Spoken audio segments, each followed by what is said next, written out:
So today I'm going to talk about the cultural negotiation profile for South Korea. South Korea has long history, and even though it has interactions with China and Japan for long term, it generated its unique culture and developed its own traditions. First, for the values, harmony is a keyword in Korean traditional culture. In South Korea, people are constantly trying to maintain a stable and harmonious environment and atmosphere, whether in personal life or business. In personal life, Koreans are willing to maintain the emotions of others and respect their opinions and feelings. In the team, Koreans value the interest of the team more than their own interest, so as to avoid destroying the harmony of the team due to conflicts of interest. In other words, Korean culture emphasizes collectivism. And influenced by Confucianism, other keyword of Korean culture is hierarchy. Confucianism put forward moral standards and norms for 5 types of interpersonal relationships, including rulers and subjects, parents and children, husband and wives, brothers and sisters, and friends with friends. It emphasizes responsibility, loyalty, filial piety, and respect. Therefore, in South Korea, age, grade, and social status determine the way of interaction. To the elders or superiors, young people need to show sufficient respect and humility. Second, for the attitudes, first of all, as I mentioned, Korea also are considerate of personal relationships and the establishment of trust, and they are willing to maintain relationships with others. Second, Koreans value appearance and personal image management, and that's why South Korea's beauty and plastic surgery industry is well developed. In addition, because of the collectivism, Koreans value the harmony and reputation of the whole family, so Koreans attach great importance to their children's education and study very much. And for the norms, whether at home or in the company, Koreans must observe the norms when getting along with elders or superiors. These norms requires young people to maintain respect and obedience to the elders, including using respectful language and not to call them name directly and move after them and avoid direct eye contact and not to directly question the requirements of the elders or superiors. And for the behaviors, Koreans attach great importance to social etiquette. They usually bow to each other and shake hands when they meet and greet. On formal occasions, the two parties need to exchange business cards. Koreans also avoid direct criticizing others in public to embarrass them. And based on this analysis of Korean's culture, there are some factors will impact negotiation with Koreans. First, the relationships. Koreans value the establishment of personal relationship and trust. For the success of the negotiation, it is crucial to establish a good relationship on the basis of mutual trust and mutual benefits. Second, hierarchy.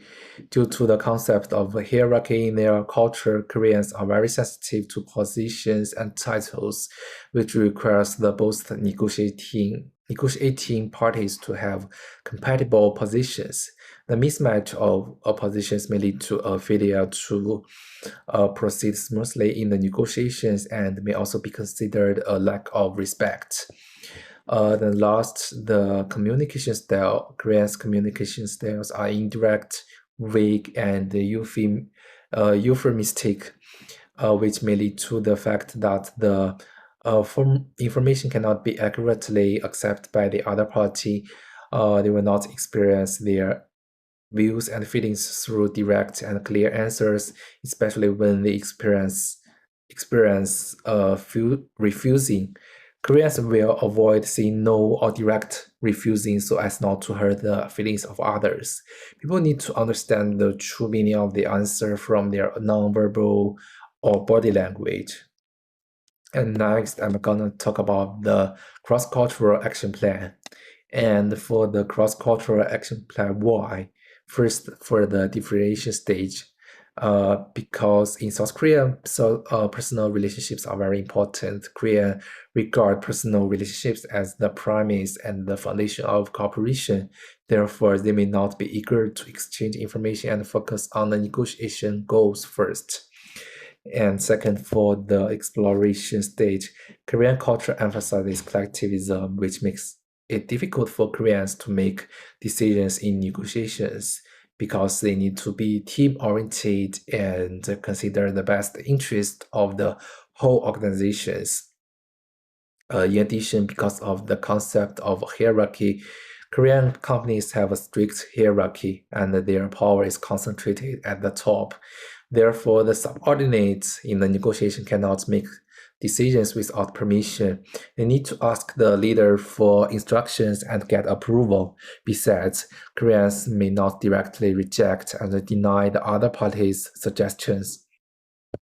And last, for the exchange stage, the both party in this stage needs to make concessions and resolve conflicts. Korean culture emphasizes harmony, as I mentioned before. So Korea is more inclined to seek win-win solutions that are beneficial to both sides, and they are willing to make concessions because they prioritize maintaining relationships rather than getting as many benefits as possible. So next, for the cross-cultural action plan 2, in the differentiation stage, the other party should not be in a hurry to express its position and requirement, but need to spend longer time to establish a harmonious relationship and negotiation atmosphere. The key is to show trust and respect. Transparency and sharing the information can build trust and strengthen relationships. When exchanging information, the other party can ask questions but needs to avoid private issues because Koreans do not talk about privacy topics in public. And for the exploration stage, for the reasons I mentioned before, although these two sides need to constantly bargain over the negotiated items, the other party needs to maintain patience because it may be a relatively long process. In addition, the other party should reframe their own tone and speaking style. They should not be rude and aggressive, although it may sometimes be unconscious because it may make Koreans feel disrespected. Besides, nonverbal signals also need to be noticed, such as frequent silence or topic change. And last, in the exchange stage, considering the long-term harmonious and stable relationship, the other party should also make concessions from a win-win perspective rather than just focusing on the benefits at the negotiating table. Give up immediate interest and laid the foundation for long-term cooperation in the future. So finally, in conclusion, first of all, it is essential to establish a positive relationship. So the other party need to be patient to make time to build a relationship and maintain politeness and respect throughout the negotiation process. And second, the other party should reframe their tone and the speaking style and to avoid direct rejection and denial. Also, they need to pay attention to the information conveyed by body language of the Koreans so as to help them to understand and adjust the negotiation strategy in time.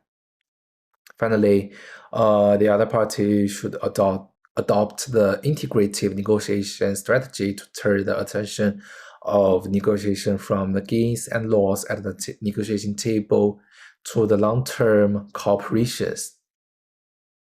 So that's all for today's video, and there are my references. Thanks for watching.